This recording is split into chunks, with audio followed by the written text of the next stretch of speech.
video of Christy doing her hair or something and put that on as the intro. Well, go ahead, Christy. Now we're live.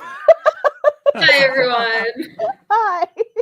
It's a do your hair with me today. I clicked go live and then Rich started his sentence. So this is a great opening. I love it. It's great. It represents the chaos of Shadows of Self, which we are here to discuss. Yes. So true. Oh, so if you're here, say hello. Let us know what you thought of Shadows of Self. Obviously, we're gonna go deeper than just initial thoughts, but I thought that would be a good place to start. I know that this is a reread for both Rich and Christy, but it's first time read for me. Oh, and we're also, I guess we can talk about Allomancer Jack too. I don't know. Do you think there's a lot to discuss in that, Rich? Do you have a lot of notes for that? Because I don't. Most of the comments I have are a bit meta. Yeah. So it's kind of like last time where we talked about the 11th medal, but we didn't discuss it very much because there wasn't a ton to discuss. But I will say that I laughed a lot during Allomancer Jack because the footnotes are perfection. I loved it. I listened to the audio book and the footnotes are in line. So it was like a continuous stream of interruptions. That's hilarious. Yeah. That's really funny. I read it physically, so that's fun. The footnotes were definitely the best part. Although I kept wondering, was that place the Cohosts? Oh, I didn't bring it back here. Was the Cohosts place with the footsteps? Was that from the first book series? Like, should we know what that's from, or is that like something that sprang up afterwards? I think it sprang up afterwards because I think that the Cohosts. So I think Harmony / Seiza changed the Cohosts after, and some of that shows up in like their culture now has sort of been changed because he doesn't really want them running around spiking random villages anymore. Yes, right. So now they're actually able to they talk about that in Allomancer Jack, like the reproduction and being able to choose when you're 12 which way you're going to go, which is kind of an interesting little tidbit that we haven't had thus far. I don't think that specific anyway, about having an age that you choose whether you're going to go live with humans or stay with the Colossus and get spiked. That was something new. But that was the only thing I could think of that seemed like it was new or relevant to lore. Everything else was just there for the vibes. Yeah. It was like an ultra campy kind of a thing. I don't know. I thought it was kind of. So it's also hi Emily and everybody else who has joined. But I'm thinking of making a comment on just the hazards of self-publishing, or also the style of writing. Sort of. I mean, those sorts of serials were a thing, right? And I was just thinking about what entertainment was like before the internet and radio and television. Well, maybe not even the radio bit so much, but when things were very syndicated, or not even, I'm sorry, the opposite of syndication, when everything was local. And even TV used to be that way, where your local city would produce some of its own shows. And certainly in radio it happened that way, where, literally the radio show where people standing in the studio, 10 miles away performing the show that you were listening to. And so as a result, sort of the bar for content, maybe wasn't quite as refined as what we're used to today. I just loved how dramatically it was written as well. It read like a sensationalist installment, Oh, yeah. Yes. That was fun. Those are my only thoughts, I guess, on Allomancer Jack. Nothing deep, I guess. So if you have any thoughts in the comments on Allomancer Jack, feel free to share them, but we'll probably move on. Oh, my sister's here again. Hi, Sandy. Yeah. Yeah. So many classic, a lot of sensational. I thought of sensationalist installments because it's Victober right now, and I'm reading Victorian literature, and a lot of Victorian literature were serialized in publications, and it did give that vibe. Yeah, I kind of got interrupted by all these read-alongs, but for a while there I was trying to reread the Foundation, and the original trilogy feels now, especially reading it now that I'm so much older, that because I was in like high school the first time I read it, but it's like it's so obviously serialized. Oh, You know, okay. I that's what haven't it read that was. yet, so I do have it. It's my Oh, story of it's my so life. I do eclectic own that it. the later books are much more structured as novels, Okay. but like the early ones, it's really just a whole bunch of short stories that almost completely stand alone to sort of illustrate a concept. Okay. So it's Well, very, that's helpful to know going in. So it's thank you. narratively rough, Okay. Okay. but really good concept. This is what we were saying, Sandy, I think before you came on, that like the footnotes were so Yeah. fun. I enjoyed it because of the footnotes, and I probably wouldn't have liked it as much without it. The footnotes were so snarky and fun. I love it. Yeah, I think for Sanderson it was like a fun little project. Yeah. I loved the fact that Jack writes Colos with an exclamation mark in the middle of it. and his faithful scribe is taking it out for his own sanity. Or the time where he's like, I just so you know, I removed 16 commas that were unnecessary on this page. You're welcome.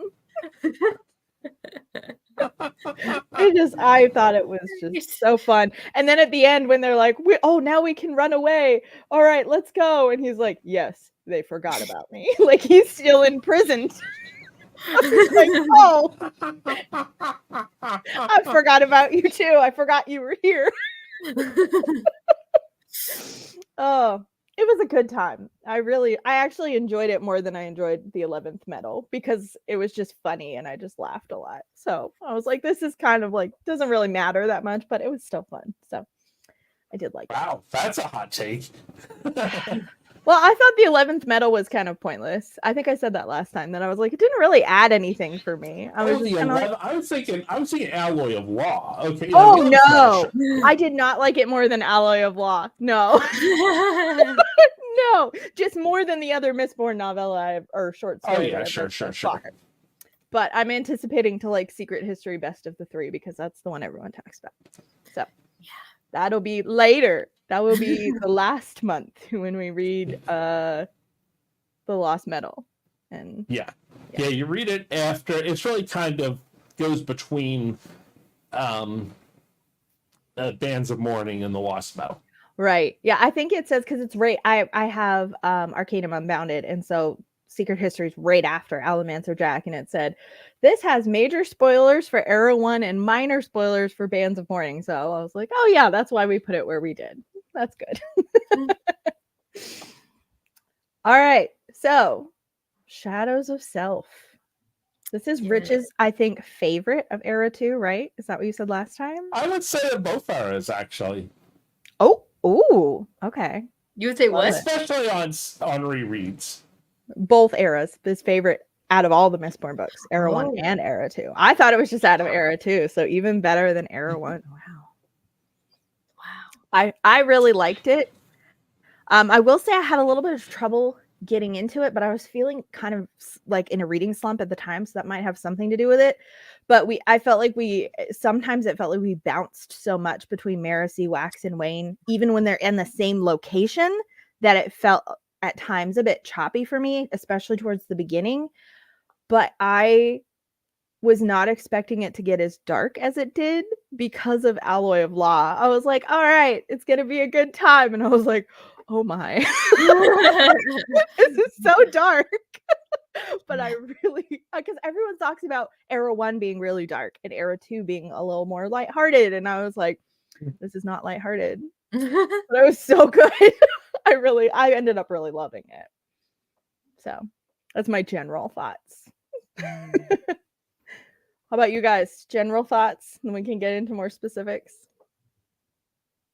Everybody knows what I think. Christy, what do you think?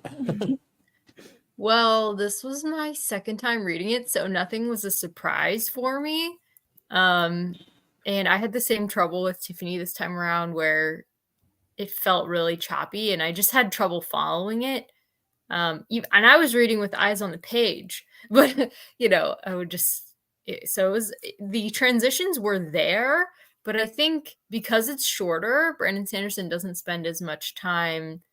He drops you into scenes like in medias res, like the action's already happening and you just have to figure it out as you go along. Whereas I feel like in the other Mistborn series, because they're so long, he sets every scene very thoroughly so that you can picture it and you're not lost. And this is just a different vibe entirely. So it was just moving really fast. He was fitting just as much action into it, but with less description. So I had the same problem, I thought. But there's some really big things that happen in this one, and they're very like emotional. So I just feel like the emotional beats are there, but I just struggled with some of the action scenes. So that was my general thoughts. This is my so what are some of that? So good. Sorry, go ahead. I think some of that might be because it's just very reactionary, like the nature of the plot, right? So the first one's a heist. So everything is being planned out, and then there's surprises along the way. And then the third one, even, things don't all go according to plan, but it's a mix of their plans and Ruin's plans clashing. Whereas in this one, it's very much like we like Bleeder is in the driver's seat and everybody else is trying to keep up. That's a good point. That's a very good point. Even Harmony is like, all right. Yeah. I don't know why she's doing what she's doing because I can't read her mind. I can't get through to her. So yeah, and we don't know much about her for a really good chunk of the book. Like there's a lot of things that we don't know. So here's a question for you, just along the lines. Do you think Harmony really didn't know what her motivations were? I don't know. I don't know why he would say he didn't. If he didn't, I don't know why he would straight up lie. That's true. He would. I don't know. He doesn't. I guess he doesn't strike me as someone who would lie. Know, but yeah. I mean, clearly he knew her backstory, and presumably this wasn't her first. Like she complained about it and everything while she was doing it, at least according to her. Yeah. Yeah, I would agree. Like you could always the cop out is like you can never truly know why anybody does anything, right? Because you're not them. But so technically, but it's sort of like he had a lot more involvement than he was leading on at the beginning. That's true. That's true. And the fact that he knew like the whole, like I was like so shocked about the Lessie thing at the end. Like that shocked me to my core because when she was like acting like Lessie, I'm like, she's doing this to manipulate him. And I'm like, Harmony knew this the whole time. So it's the same kind of thing. We knew that. If like when you were first told about, by the way, she was Lessie. If that was like revealed like up in chapter 3 or whatever, well, like the whole mystery of what's this person up to, it's like you would have caught on pretty darn quick what's going on. And why she doesn't want to kill Wax. Yeah. And why she's being so careful around him and trying to bring him to her side is because she actually did care about him. Yeah. I was like, the clues are definitely here. Like I was just looking at like chapter 10 is like one of the early confrontations, and there's like a like here's a chapter 10 quote. I'll paste it in chat. Which is always so prepared. We would be lost without him. You should know, Bleeder said, that I was sad about your wife's death. I hated that it was necessary. Oh, man. Yeah, because at that point in chapter 10, aren't they still wondering whether or not Bleeder was like bloody tan like the whole time? Like they don't know yet because she had. That's true. That's true. That was the misdirection. That's how she got Wax's attention. Like, I mean, he would have found out like more information and like as a lawman anyway, he would have been interested. But the fact that he saw in the crowd like Bloody Tan's mask and stuff, or no, it wasn't Bloody Tan's mask, it was someone else's mask, but she had the Bloody Tan stuff. And so that like, yeah, that's interesting. Yeah. Well, and Sanderson actually, he's commented. I can think of it another. I don't want to spoil it because there's another plot twist in a different series, but he'll actually test that stuff out with beta readers and see do they catch it or not, and he'll like just see how far can he get with the clues, and how much misdirection does he need to throw in. He does it really well because it doesn't feel like artificial. Yeah. No, it feels like it reminds me of Agatha Christie and that it's like, okay, there's a ton of red herrings, but if you're paying attention, you actually could have figured it out along the way if you were really, really paying attention. So it doesn't feel like sometimes I've read a lot of more modern mysteries where it feels like all of a sudden, like you get the reveal and you're like, well, that was just lazy. Like, you just put all this in here and then you just changed everything the last minute the way that you like, it wasn't like there were actually real clues all along. You couldn't have figured this out. And I feel like Sanderson does the same kind of thing where it's like, okay, if you're really like taking notes, you could figure it out. At least some of it. They jump out. Well, the thing with Arrow 1 and a lot of the other similar twists, like the Chandra in Wall of Ascension and so on. It's, if once you're doing your second read, it's like, oh, this is so, well, it's not, you wouldn't say it's obvious, but the clues are definitely there. It felt so obvious reading Wall of Ascension this time around. I was like, how was I so floored about Tensoon? Yeah. How? Like, but I absolutely did not see it coming. So speaking of Tensoon, you got to see Tensoon again. I was so happy. I was so happy. And like when Milan was in there, I was like, and she mentions Tensoon. I was like, oh, is Tensoon coming? Because I want to see Tensoon so bad. And I loved his like reflections as he's remembering Vin and the things he says about her and how much he like loves her and misses her. And I'm like, I love Tensoon. He was one of my favorites. Milan's like, yeah, Tensoon always gets upset when I kill somebody or whatever. I loved Milan and Tensoon, like the contrast, because you see that a little bit in Era 1 when he's imprisoned. And like how differently they're reacting to what's going on. But it is so exaggerated in Era 2, like the differences between them. So there was a question, I before we get to it, I would ask Christy, on your reread of Era 1, when you read the sections with Milan in them, do you see them in a different light having read Era 2? Because, I mean, I know I do. When I see Milan, I immediately think of Shadows of Self when I see her name come up in Era 1. I honestly didn't really remember her, but as soon as we started reading about her, it came back to me that she was in these. So I didn't even remember she was in Era 2. So, no. Well, she plays a relatively small role in Era 1. Like, she's there, but it's not like this book, But that dynamic, she had a lot more meaning to me because, of course, she is a developed character. Mm-hmm. Mm. This is an interesting question. What do you guys think? Because I don't know. I feel like there's also a lot of conversation of Harmony. We talked about this last time about Harmony being relatively passive, not wanting to repeat the manipulation. But you do see that there's some manipulation in this book, particularly with what happens with Lessie, preparing him to bring him back to the city. So there is some, but it seems like there's I don't know if it's more manipulation with the Chandra and that's why Bleeder felt that way, like that she was being forced to do things against her will. I don't know. What do you guys think? I mean, obviously to compare Harmony to the Lord Ruler is obviously taking it to an extreme. Right. But at the same time, like I love Bleeder because it's such a, really real villain, and it's really just, it's somebody with a different perspective who's really ticked off about, where they've gotten to. And I actually kind of joke, she's almost like a disgruntled employee in some ways.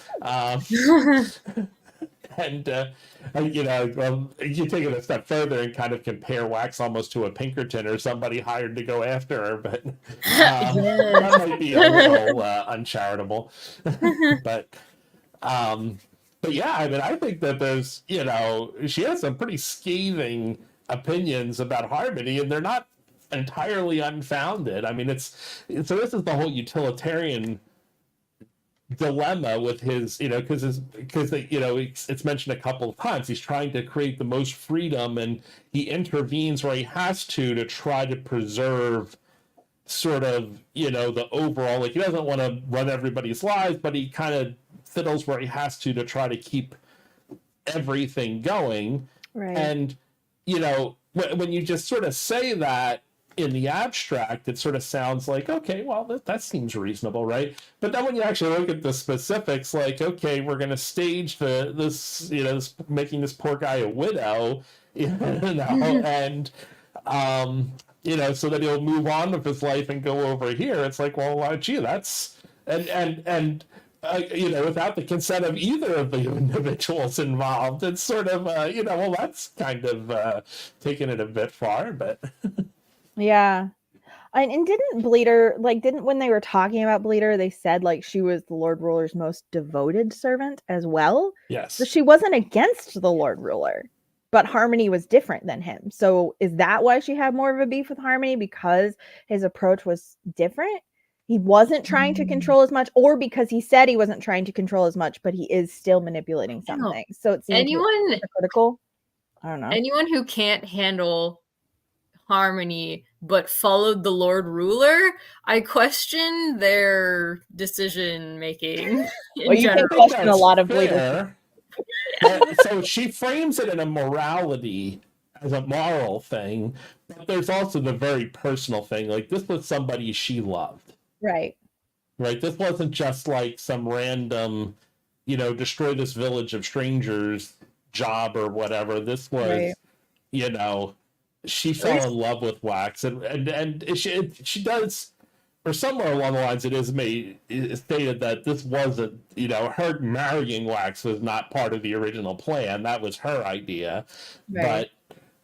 But obviously, so she wasn't ordered to do that. She obviously liked them, and maybe it was, at first it was just getting into the plot, and then it became genuine. I don't know, but clearly she was deeply affected by, having to go through this. Yeah, definitely. And that's where you were talking about too earlier, Rich, where it's like, in the abstract, this seems fine, but when it's something that personally affects you, it's the whole, this is for the greater good, is a lot harder to stomach when it's something that is personally affecting you than if it's someone that you don't know, Yeah, well, and especially when it's like literally, it's one thing that's sort of like, well, God has a hand in all things or whatever. Like, it's something like the abstract, but this is like, God appears to you and says, okay, I need you to do this, and you do this, and you do this, and you do this, and you're going to do it this way, or we're going to, I'll make you do it this way, or whatever. It's like, well, that's, so that's like very, because, ultimately, Harmony has the ability to control her body if she's not, compliant. Right. Yeah. It is also a cross-species romance, which is interesting. I feel like we don't get that very often. Yeah, that is interesting. I didn't really think about that, but that's true. It's easy to forget that because Khandra almost always take the shape of a human unless they're Tensoon. Mm-hmm. Or I guess the bird in Allomancer Jack. Usually Khandra take the shape of humans, so it's easy to forget that they're actually not human. I forgot about the bird. That's funny. the bird that the terror servant had never seen, so he's like, I don't know if this is actually real.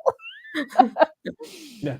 Now, in Harmony's defense, what would be the consequences if Wax were given a choice? Like, if he asked Wax, for permission before doing all this to him, like, and that would have obviously blunted the effectiveness of what was done, and he could have said no, and now, so Wax just stays out in the rough or whatever, and how many people end up suffering as a result. It's sort of like the consequences of truly giving people, when you give people a say, they might not, with all of God's foresight or whatever, may not make the same decision. So that's that's just but that is utilitarianism in a nutshell. Well, and if you're And sorry, go ahead. no, go ahead. I was gonna say if you're God and you're truly giving freedom to every single person, some people are going to use their freedom to override other people's freedom, and then they no longer have freedom. So it's like, how long does the freedom actually go in that context? Like, you can get so nitpicky, and it's very sticky when you dive deep about it. Wax has had a lot of years of freedom to do what he wants. If he's like in his 50s or something, right? Or is he in his 40s? He's gotten to do what he wants for a long time, and now Harmony's like, now I need you back at home. So I totally understand. And it was interesting, Milan defending him at the end too. Yeah, kind of adding talking back to that, because Marcy is like, that was messed up. And Milan is like, well, so even the characters are very divided on this, which is I'm glad you brought it up, Rich, because it's obviously not black and white. Well, I think it's like Christianity too, where you have some Christians who believe that God is like all powerful. Humans don't have, well, I think all Christians believe God is all powerful, but some people believe that humans don't really truly have free will. And then some Christians believe that they do. And then some Christians have a mixed view where it's like, we have free will in matters regarding salvation, but not anything else. And so it's like, you have a whole spectrum. So this is like an age-old question of how much control do we actually have? How much free will do we really have? And it's a complicated thing to talk about. No, well, like I said, and I think in Discord or something, I don't pretend that I'm going to add any illumination to this, these philosophical debates as well as the theological ones that have been going on for hundreds of years. But I mean, that is the attraction of utilitarianism, is that by definition, assuming that Harmony is doing it correctly, then giving Wax the ability to make that choice freely would have taken away choice, because he claims, or the claimed motivation is he's trying to maximize how much choice people have, and sometimes in order to maximize the total amount of choice in the population, you need to restrain the choices of individuals who either might directly, like you said, might enslave people or whatever. That's sort of the negative, but on the positive side might not liberate other people or whatever. And so he wanted Wax to be a liberator, and so he had to kind of take away some of his choice. So Wax couldn't be free so that others could.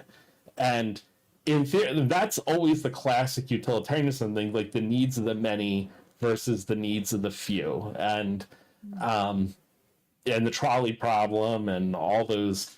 So that was the Dostoevsky parallel I kind of saw in this book. That and the why did he do it, like the motivation being so central to the mystery of the book. Right. Yeah, I thought it was so fun, the different crime and punishment things that you were pulling from, and I'm like, man, I read these two books at the same time. I reread Crime and Punishment for the third time while I was reading Shadows of Self, and I did not make that connection. So I thought that was super fascinating what you were pulling in from that. Yeah, well, I don't claim to be the crime and punishment expert. We do have Christy I'm not either. I'm not either. I just love it. Yeah, no, it was interesting. Yeah. I thought it was interesting, Milan saying towards the end where she was, and this is in her defense of Harmony, and she said, he hurt Wax, he hurt him badly, but he put the pain where he knew it could be borne.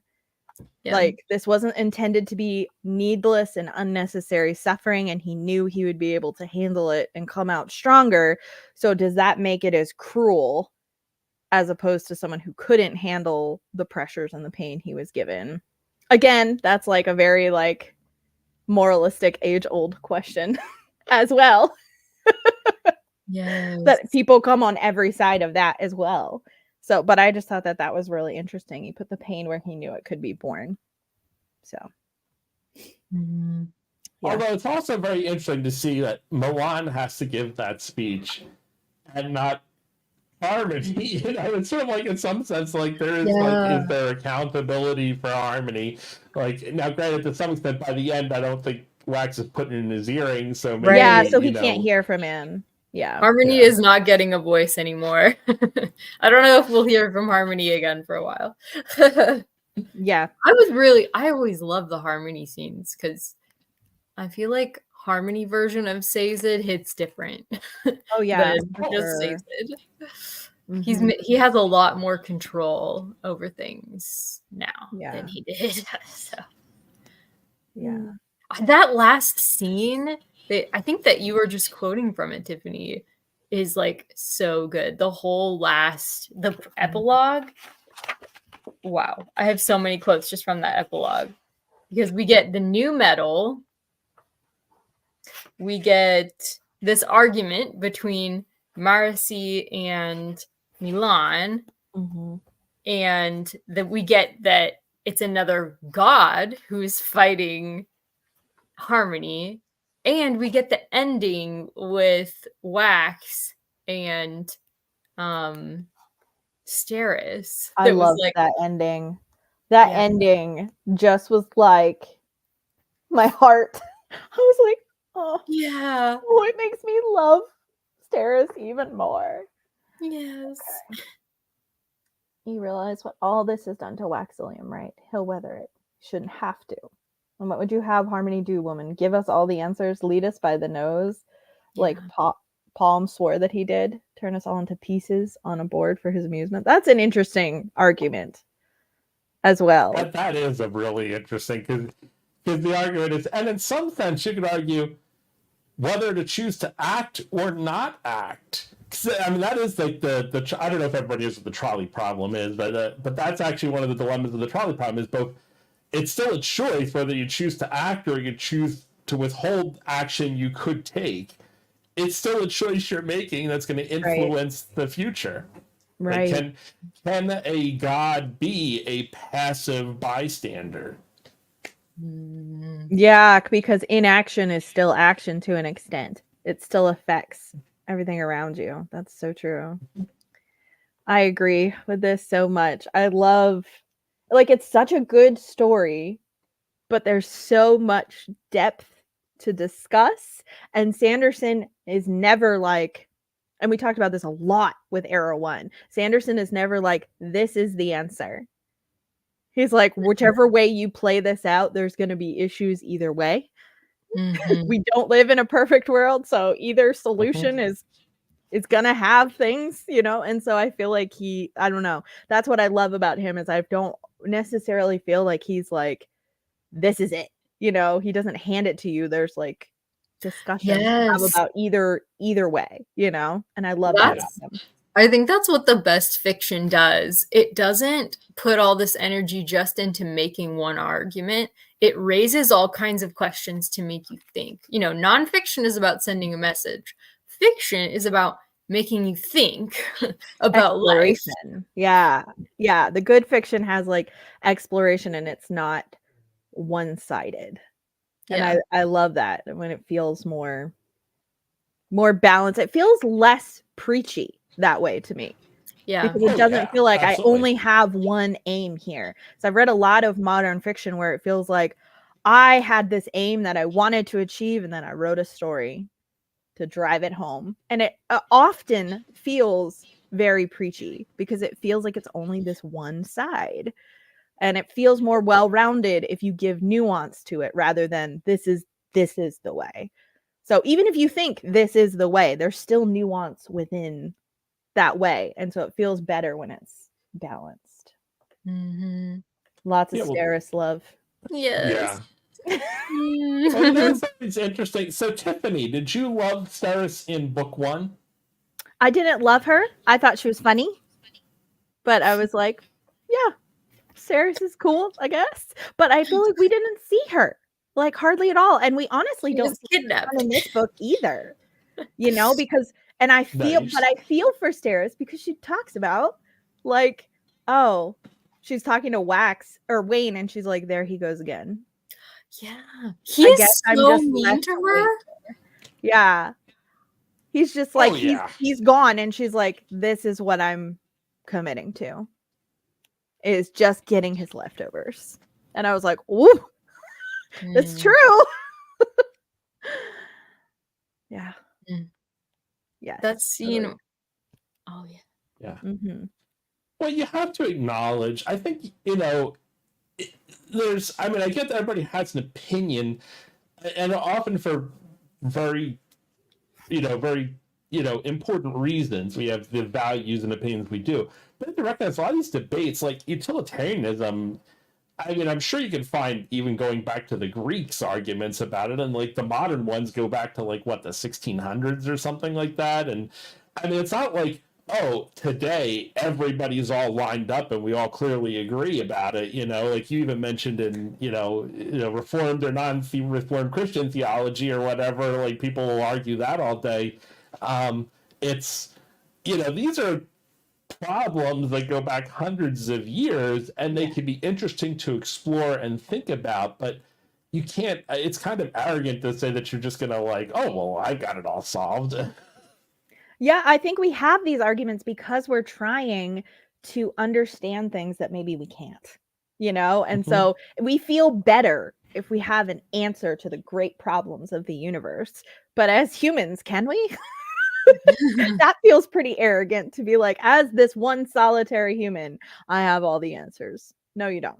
Well, exactly. And the puzzle pieces on the board, or the chess pieces on the board, or whatever, like, well, first of all, as humans, we can't play chess perfectly, and even so if you have that power, you can't play, make that work out anyway, because we're flawed. But even if you were not flawed, it's a subjective value whether that perfect outcome, like the one most perfect outcome that the whole game could have, is the outcome you would personally desire for your life, even knowing it would mar the perfection. Like you could still say, well, I don't want the perfect outcome. It's okay if my art has a few blemishes in it or whatever. It's sort of, it's like these are values that are, that we all, do you prefer mint ice cream or chocolate ice cream? It's sort of like, you can make a big argument for which is better, but I love that. I love the ice cream argument. I had a theory about this, guys. Yeah, I agree with this, Emily. That's kind of what I was trying to say, I guess, is that we want to have all the answers. But wouldn't that make us God? If we had all the answers? So much less of a human, And think about Satan's dilemma, because he had all the philosophy books, and now suddenly somebody promotes him to God, and now he's like, oh great, so I'm responsible for figuring out the right path forward. Yeah, I don't envy that. Oh, that's a Steris comment. Yep. Yeah, I mean, when Wayne was, I feel like we got some really important moments from her perspective in this book. Like Tiffany mentioned, when Wayne was talking to Steris, and he was just basically insulting her and saying he hated her. And we were seeing that from her perspective, which was like, ouch. Okay. Like, why are you being so mean? I understand Wayne doesn't want Wax to marry Steris. He kind of feels like she's ruining the party, He's jealous. It's someone else horning in on their actions, so to speak. It's dividing Wax's attention from Wayne that much more, whereas Marisy's working with them, so it doesn't feel like that same division. So I think that's why he doesn't have the same issue with Marysy that he has with Steris. Steris is taking him to parties that have nothing to do with, whatever. They're planning to do these societal things, and Wayne's like, what's the point? Makes you wonder if Wayne knew about Harmony doing all of this. I don't know if maybe he does, but makes you wonder Wayne's feelings about Harmony. It doesn't seem like he really has strong feelings about Harmony, but I don't get much of a religious sense from him. Yeah, that he actually ascribes the bar to any... is his church. Yeah, the bar is like his one place that he goes. But yeah, I think that it's really interesting what you were saying, Christy, though, seeing things from her perspective in her hurt, because I think she's very much portrayed as very like logical. I have things planned out. She talks about when they're going to the party, and she's like, I have funny anecdotes planned if you want those. And then she's like, I've studied human reactions and how I'm supposed to react to them. And so you have this view of like, oh, well, she's not very emotional. And that's not Yeah. true. You know, she doesn't outwardly present as super emotional, but that doesn't mean she doesn't have feelings. Yes. Exactly. Her Oh, this is a character's really good point, Sandy. I didn't even think about that. That Steris ties him to Elendil. They're oh, not going back to the roughs if he marries her. There's no possibility of that at all. and Wayne hates That's that. Yeah. I didn't even think about that, but that is a very good point. Mm. Yeah. You know, it's interesting, and I think it develops more like in the early parts of Alley of Law, like just like marriage, and especially in the sorts of like an older society, like going back 100 years or whatever, it was like very different. That like today, marriage, it's about marrying the person you love and enjoy spending time with it. Whereas, and then you go back away time, it was more something, at least as in the more upper class societies, which is where all the books are about, it was all about family alliances and Right. financial security and and then being able to have kids, which are also a form of financial security. It was a much more business-like arrangement, and of course, Marcy's contract is like that to the T, but it just literally spells it out. Right. It says the quiet part out loud, but Yeah. like in that society, that was the expectation of somebody like Wax. Like he was not like unusual or strange wanting to marry somebody because it was the right thing for his family and this and that. Right. Like this was sort of a sign that this is like, this is part of what made you an adult back then, versus a child just playing and doing whatever they wanted and not wanting to go to work a job or whatever. And you sort of have that context, because of course we're seeing it through modern eyes, and in some ways Marcy is kind of the more modern woman in some ways, at least in her career and everything else. Right. And so there's that contrast as well. And I think that Wayne kind of stirs some of that up. But now I think that relationship changes, especially towards the end of this book. Steris isn't just, like she's much more an object in book one. Oh, yeah. And she has more agency in this book, especially at the end. Yeah, definitely. I loved her at the end. And I loved her at the party too. The more I see her, the more I like her. But in both books, she hasn't been a very she may have been an integral part of the plot, but not she doesn't get a lot of page time yet. I don't know. Maybe she will, because Emily said she loved her by book 3. So maybe book 3 has her on the page more. I would not complain about that. I get the sense that that's the direction we're moving. Yeah, but I think it's fair to say she's not in this book much. I think she has a lot of agency in all the scenes she's actually in this book. Yeah. The scenes are chosen with care. Yeah. She's important, but you couldn't really call her a main character. Yes. So now, the last scene, which I'm going to talk about again. Did you guys? I really was getting a Hermione vibe from Marcy in this last scene when Wax is sitting there like devastated, and she comes up to him with the spike, and she's like talking to him about the metal. She's like, "We can't identify the metal. It's nothing we've seen before," and all these questions, and he's like, "I do not care." It gave me very strong. Her. Like what? What were you saying? Sorry. I just killed her. I just killed my wife again. Like complete lack of awareness, like emotional intelligence here on the part of Marcy. Yes. Which is what you would attribute to Steris. And guess who has the emotional intelligence in the epilogue? It's Steris and not Marcy. It's kind of funny. True. That's a really good point. I did not think of it that way at all. But yeah, I think there is a certain, it's interesting. Of course, I don't want to bring up the topic in the first book because I knew that where it was going and it changes everything. But you can make the argument that,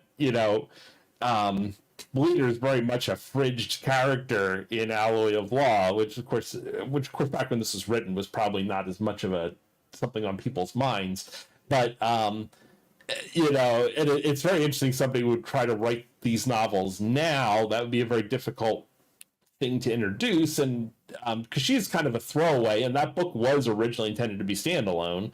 Right. and then she's kind of brought back. It has a lot more impact because she actually becomes a major character. You just don't realize it until the end of this book. Yeah, that's true. Man, I can see how rereading these books would hit so different, these prologues that have Leslie in them. Mm-hmm. Yeah. And you know who she is. Like, that is like...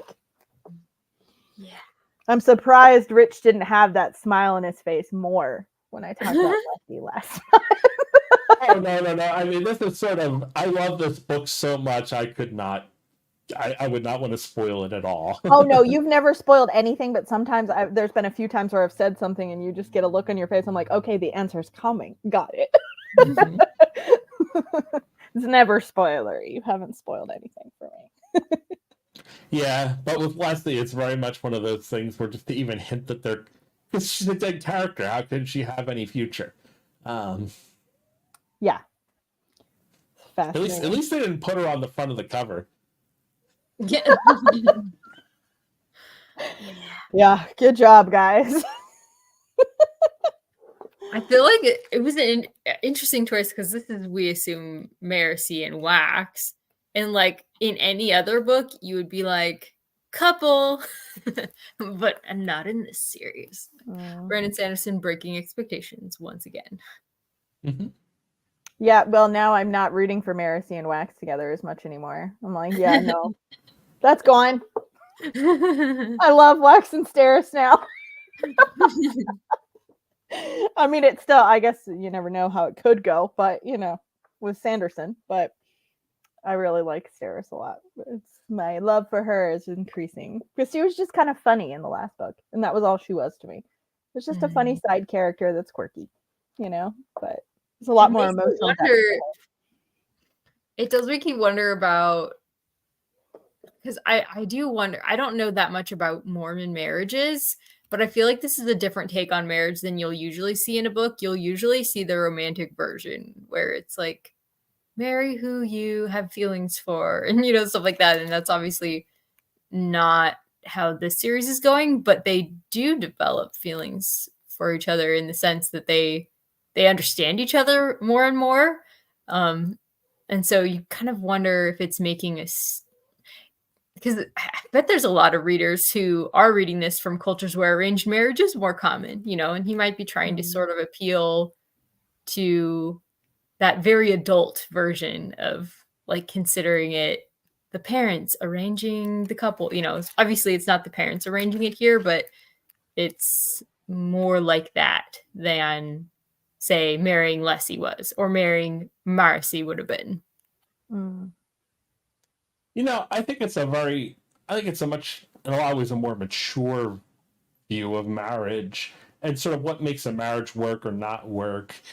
And I mean, you know, Sanderson's been married for quite a while now, and a lot of, you know, most books, especially modern books, are very romanticized in the, you know, relationships like that. But I think I talked to, like, if you talk to like your grandparents or whatever and how they met, I mean, I don't want to speak for everybody, but I think that, you know, a lot of real world relationships, especially the ones that last 20, 30 years, they're not nearly as romanticized as, you know, like a Twilight novel or something.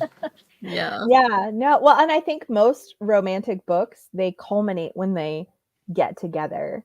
And so there's no real world fleshing out of like, this is how a relationship really works, you know? And that's what I love about Sanderson, is because I struggle a lot with romance in modern books because it is like what you were saying, Rich, where relationships are just like very romanticized. And I'm like, this is not how it works. Like, I've been married for 16 years, which is not as long as a lot of people, but like long enough to know like what works in a marriage. Like, we've worked through a lot in 16 years. And all these warm, fuzzy feelings don't carry you when things get tough. And so I really love seeing relationships where there's a level of like companionship and camaraderie, because that helps so much in a relationship more than just physical attraction. It's like, you're not going to die for someone just because you think they're hot. Like, that's not how this works. I love this. I'm I know Wayne loves Renette, but I've been wondering if that's the direction that we're going because it's hilarious to see the two of them together. I agree with this also. I actually had that marked in my book somewhere where they're at the party. Let me see if I can find it. It's in here somewhere. But it's the scene where she's talking about okay. She says, I studied social norms, researched them, and now I can execute them. Which sounds very much like someone who doesn't operate in the norms of social interactions, which is common on the spectrum. So Emily agrees also. Planning how to socially interact with people. She's got jokes planned, funny anecdotes just ready. I have another quote about Steris. Oh, so does Rich. I wonder if it's Rich. I love this. You put this on Discord. I did. Inexplicably turn out to be an old enemy and attempt to murder you. Merely trying to prepare for it. She's an Enneagram 6, Christy. She's got all the worst scenarios planned. Yes. I love that. I laugh. All the tropes right there. But did she have his previous wife showing up as the villain in this book on her bingo card? That's the question. That's a really good question. That one probably surprised even her. But she had Father Ben planned to be an old enemy. So yes, we've gone just a little bit farther. Hi. Hello. All right, which one are you going to share, Christy? I'm going to share. Steris says, I doubt that you care, but I consider your motives to be irrelevant. You save lives. You saved my life. My gratitude is not influenced by what was running through your head as you did so. That is such an interesting take, too, when you think about it, because that you could write a whole moral discourse on morality on that, you know. Oh, for sure. It's like the opposite of mens rea, you know. Yeah, well, and it's interesting because talking about motivation versus action, the conversation that Wax has with his grandmother, and she's like, "You're more than what you do," and he's like, "A man is what he does." So he's like an action that's kind of like, it reminds me of, there's a Bible verse that says, out of the overflow of the heart the mouth speaks. So it's like, is what you do who you really are inside, like coming out? But then there's so many people that posture and pose and fake things that no, not necessarily. So I loved the whole thing with his grandmother. Actually, I was like, of course his grandmother is like Terrace. That makes sense, but I just never thought about it. Kind of like who his ancestors really are. We find that out too. That he's a descendant of Breeze. And I was like, oh yeah. Yeah, the last name. I didn't even make the connection. I just forgot Breeze had a last name because, you know, Dazed usually calls him Lord Breeze, not by his last name. Yeah. So there's a lot of fun little reveals like that. You also, there's like so many little touches, like Demu Promenade and like all these little callbacks. Yeah. And my sister and I were talking because it talked about Aradel and his ancestry as well. And where is that? It talked about he had a soldier in his past who died. I don't know where it is. And I was like, my brain instantly thought of Demu, but my sister's like, well, Ham had children. I was like, oh, you're right. Oh, you're right. I was like, you're probably right. It probably is Ham. But it was just really interesting, like little things like that were just, they're just like really, really fun touches for people to like pay attention to. Yes. There's so many, he just sets so much up and he covers so much ground. There was another quote that I had down was, that Bleeder had found out how to communicate with someone wearing a hemalurgic spike. And so we know that the new metal allows communication through hemalurgic spikes like Harmony does. So Mhm. very interesting. What is this new metal, and what are all the powers it can do? That's one of them, clearly. It's interesting too with like the spike thing. When didn't the Condra say that they are like of preservation, right? But Yes. Ruin is the one that communicates through the spikes, which is why Harmony can do it, because he's Ruin and preservation together. So for Condra to be like, I have this spike that allows me to communicate, but Condra of preservation, but the communications of Ruin, that's really interesting. Well, and hemalurgy is essentially a ruin, at least as described in that's true. in Hero of Ages. But I think a lot of it's that's how the Condors see themselves. They were the agents of the Lord Ruler, who was the agent of preservation. Which is also sort of you could talk for half an hour just about that concept. That's true, yeah. But so they see themselves as the agents of preservation. They don't realize that they can be directly controlled by Ruin. Yeah. Mm-hmm. Which was sort of like the twist at the end of that book, or one of the twists. Yeah, because they had to pull out. Yeah, that's true. Their spikes. Yeah, which is then what Pleader does. Well, she pulled out one, not both, but yeah.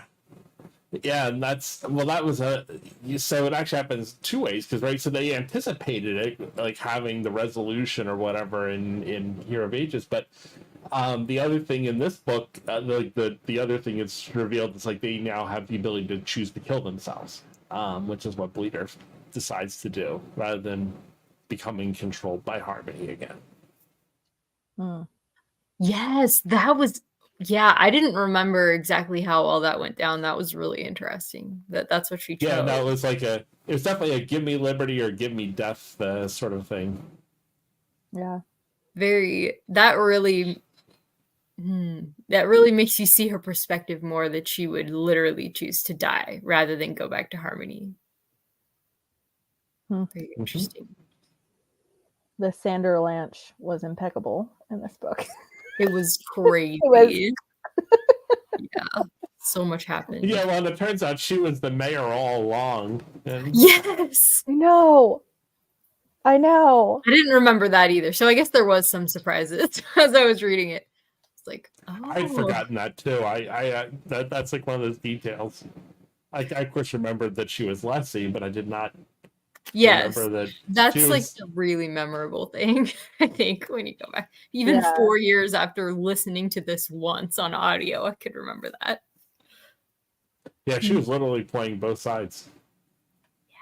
Yeah, she was. That's so interesting, so that it makes you wonder, like, because we don't know at the end of the book exactly when she took over the mayor. So it's like, was the mayor actually corrupt at all? Or was he, and then she's still able to like manipulate that and continue that? You know, you don't know, I guess. Maybe you find out later, but maybe you don't. I guess that's not the main point. She was clearly willing to break a few eggs. Like, it looked like she was planning to kill Wayne at some point, to steal his powers. Yeah, so, she had a thing for wax, but, Wayne was expendable. Yeah, even though she would have spent so much time with Wayne, being married to Wax and doing all this stuff together with him, but she didn't have any emotional attachment to him. It's interesting. I do need to go at noon because we have a doctor visit that we have to go make. But before I did, the time I assumed that must be so far in the future, but oh my goodness, the time has flown. Yeah, I know. It's been an hour already. There was so much. Your last quote, and then we'll close. Okay. Oh, there was even more that I wanted to talk about, like the perspectives of the lawmen about Waxillium was really interesting. That how they view him, and now how Marcy is starting to view him. But also, I really love how Marcy is using what she thought was a useless talent in the beginning in like all of these different scenes in like really important ways. And I feel like Brandon Sanderson must have just been like, okay, here's a power that she thinks is useless. And on the surface, maybe it sounds useless, but here's all these cool ways that I'm going to use it throughout the book. And he just makes a giant list of them and he goes through them and lets Marcy use her talent. It's it's fun to see her discovering how useful it can be. So yes, I love it. Well, we'll wrap that up here because Christy is getting ready to leave. So our next live show will be on November 2nd, which is a Saturday. And I think that one's at 1 p.m. You'll get more information when you get closer to it. And we'll be chatting about Bands of Mourning. So thank you for joining us today. This has been a fun discussion. We could have talked for another probably like 2 hours because there's always so much meat here, but it was a lot of fun. So thank you for joining us, and we will see you again